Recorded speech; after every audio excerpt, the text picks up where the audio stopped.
আজকে আমরা কি শিখবো? ছোট বড় নির্ণয়। ঠিক আছে, এখন ধরো আমার এইখানে দিয়েছে 25.123।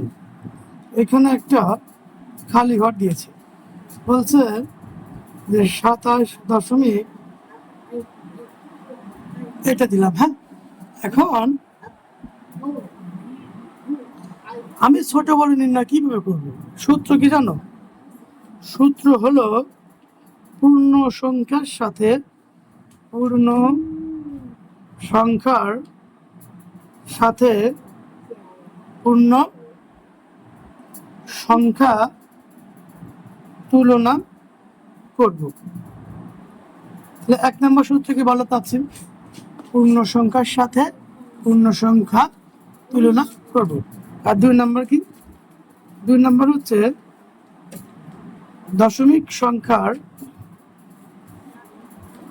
তুলনা করব। ওকে, এইবার তুমি একটু এই সংখ্যাটা দিকে তাকাও। দেখো তো, এইখানে পূর্ণ সংখ্যা কে? 25। এইখানে পূর্ণ সংখ্যা কে? তাহলে আমাকে বলো তো, এই 25 বড় নাকি 27 বড়? হ্যাঁ, তাহলে এই যে আমার আর এই দশমিক সংখ্যা দেখার দরকার নাই। এবার ধরো আমি আর একটা দিলাম, ধরো বললাম 123.86। খালিঘর বললাম 123.95।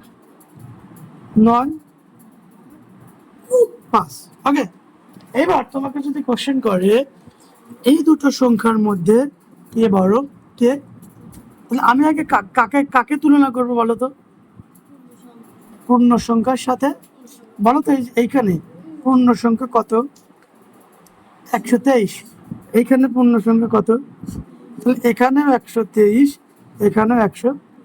তার মানে আমি কে ছোট কে বড় এটা আমি বুঝতে পারলাম। এইবার আমি দেখো এটা কাটা, এটা আমি বুঝতে পারলাম না। এইবার আমি দেখবো, দেখো এটা কি দশমিক না? দেখো তো দশমিকের প্রথম ঘরটা কত? এইখানে দশমিকের প্রথম ঘরটা কত? তাহলে দশমিকের প্রথম ঘর হচ্ছে 8, এইখানে দশমিকের প্রথম ঘর হচ্ছে 9। তাহলে এই 8 বড় নাকি 9 বড়? তাহলে আমার আর বাকি সংখ্যা দেখার দরকার, তাহলে এটা বড়। বলে বুঝছো কিনা? এবার আর একটা দেখো, ধর আমি লিখলাম 12.567। এইখানে লিখলাম 12.58। ঠিক আছে, এখানে আর একটা শূন্য দিলাম, মনে করো। এবার আমাকে বলছে এই দুটি সংখ্যার মধ্যে কে ছোট কে।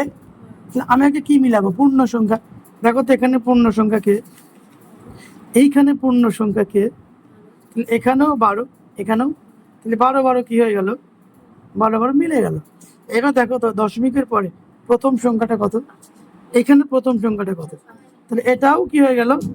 মিলে গেল। এবার বলো তো দ্বিতীয় সংখ্যাটা কত? এইখানে দ্বিতীয় সংখ্যাটা কত? তাহলে এই 6 বড় নাকি 8 বড়? তাহলে এই যে এটা বড়। আমার আর বাকি সংখ্যা দেখা দরকার নয়। এবার দেখো আর একটা করবো, ধরো লিখলাম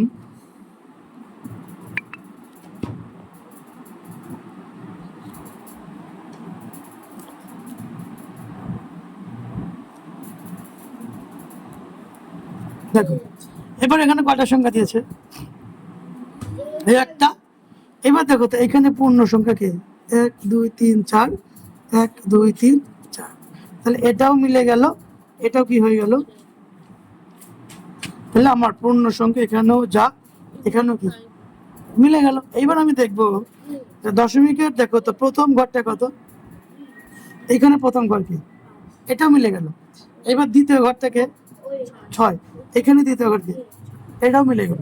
এইবার তৃতীয় ঘর কি? এখানে তৃতীয় ঘর কি? তাহলে এই 7 12 না 9 12?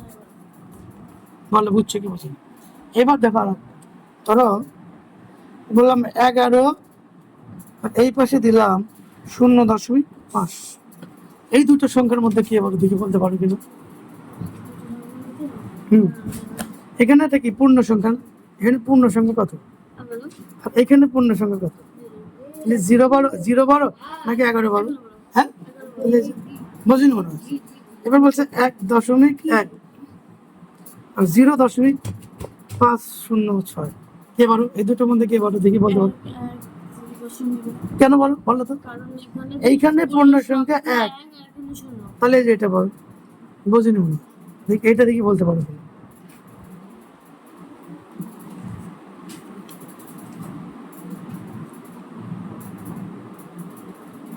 এই দুটোর মধ্যে কে বলো, কেন, কিভাবে? এখানে 5, এখানে কত? আর দশমিক সংখ্যার প্রথম ঘরটা 8, প্রথম ঘরটা কত? তাহলে এই 8 বড় নাকি 9 বড়?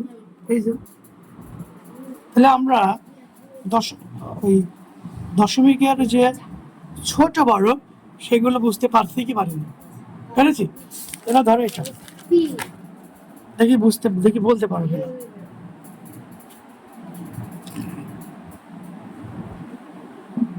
বলো তো এই দুটো সংখ্যার মধ্যে কে বড় কে ছোট, বুঝে বলবা। এটা কেন বলো দেখি আমাকে একটু বলো তো। দেখো এইখানে পূর্ণ সংখ্যা 0, এখানেও 0, প্রথম ঘরটা 0, প্রথম ঘরটা 0, দ্বিতীয় ঘরটা 0, আর এইখানে দ্বিতীয় ঘরটা কত? তাহলে এই 0 বড় নাকি 1 বড়? এই যে খেলা, তাহলে আমরা ছোট বড় বুঝতে পেরেছি নাকি পারিনি? পারছি। এবার দেখো পরীক্ষায় যদি পার্থক্য আসে, কি আসে?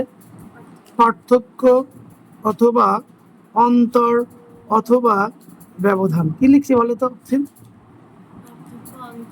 হ্যাঁ, তাহলে পার্থক্য যা, অন্তরতা, ব্যবধান কি, এগুলো যদি প্রশ্নে থাকে তাহলে আমরা অঙ্ক কি করবো বলো তো?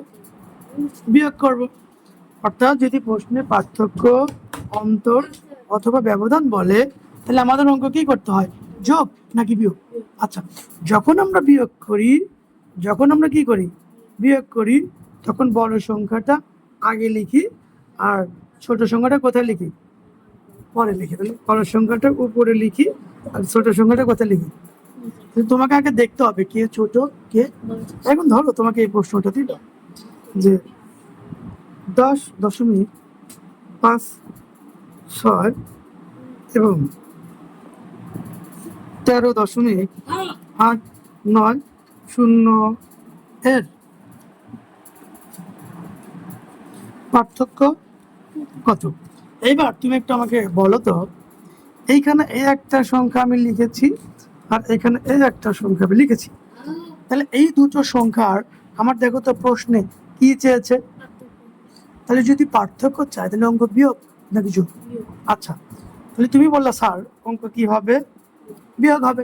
এবার তুমি আমাকে বলো তো, তুমি যদি বিয়োগ করতে চাও তাহলে আগে কোনটা লিখতে হয়, তারপরে কোনটা লিখতে হয়? তাহলে এই দুটো সংখ্যার মধ্যে কে বড়? হ্যাঁ, তাহলে আমি আগে লিখলাম 13.890। এরপর এই দশমিকের নিচে আমি একটা কি দেবো বলো তো? দশমিক দেব। এবার এখানে পূর্ণ সংখ্যা কে? 10, তাহলে এই দিক থেকে বসাবো, এই দিক, এই দিক, তাহলে 0 10।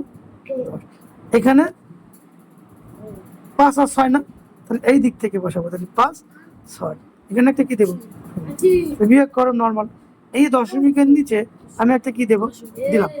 এবার এই 0 থেকে তুমি 0 বিয়োগ করো, কত হয়? 0। এই 9 থেকে 6 বিয়োগ করো, কত হয়? 3। এই 8 থেকে 5 বিয়োগ করো, কত হয়? 3। হাতের কি কিছু আছে? নাই। এবার 3 থেকে 0 বিয়োগ করলে 3, আর 1 থেকে 1 বিয়োগ করলে 0। এর 0 লেখা দরকার। এর মানে কি দাঁড়ালো? 3.330। বলো তুমি বুঝছো কি বুঝো? শিওর? এবার ধরো 21, এটি ইম্পর্টেন্ট। বললো 0.001 এবং 0.01 এর পার্থক্য কত? ওকে, এখন তুমি আমাকে বলো তো, এই যে অঙ্কটা আমি লিখলাম এটা যোগ হবে নাকি বিয়োগ হবে? তুমি কি করে বুঝলে বিয়োগ হবে? তুমি বললা স্যার এটা অঙ্ক কি হবে? বিয়োগ হবে। এখন তুমি আমাকে বলো তো, এখানে এই একটা সংখ্যা আছে আর এই একটা সংখ্যা আছে, কয়টা সংখ্যা? এই দুটো সংখ্যার মধ্যে বড় কি? হ্যাঁ, কারণ দেখো এখানে পূর্ণ সংখ্যা 0, এখানেও পূর্ণ সংখ্যা কে? এখানে প্রথম ঘরটা 0, প্রথম ঘরটা, এখানে দ্বিতীয় ঘরটা 0, এখানে দ্বিতীয় ঘরকে, তাহলে এই 0 বড় নাকি 1 বড়? তার মানে আমার এই সংখ্যাটা বড় আর এই সংখ্যাটা কি বলো? ছোট। তাহলে আমাকে কোনটা লিখবো? কোনটা লিখবো বলো? তাহলে এই যে এটা লিখবো 0.01। এইবার দশমিকের নিচে কি দেব? দশমিক। এখানে পূর্ণ সংখ্যা কি? শূন্য, এখানে শূন্য লিখলাম। এবার এই ঘরগুলো তুমি এই দিক থেকে বসাবো, এই যে 0, 0, 1। এবার আমাকে বলো তো এই উপরে ঘর আছে কয়টা আর নিচে ঘর আছে কয়টা? এখানে আর একটা কি দেবো? এই দশমিকের নিচে আগে কি দিবা? দিলাম। এবার বিয়োগ কর। দেখো তো নিচে কি ছোট সংখ্যা না, বড় সংখ্যা না, আর উপরে কি সংখ্যা? তাহলে এই শূন্যকে কত ধরতে হবে? তাহলে এই 1 আছে, 10 1 আছে, আরো কত হলো 10 মিলবে? কত? 1 আছে, কত হলো 10 মিলবে?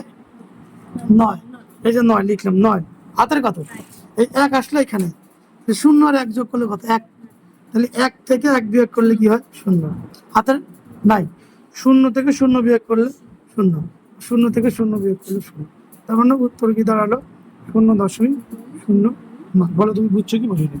তাহলে আমরা যোগ শিখলাম, আমরা বিয়োগ শিখলাম। বুঝছো? ওকে, থ্যাংক ইউ।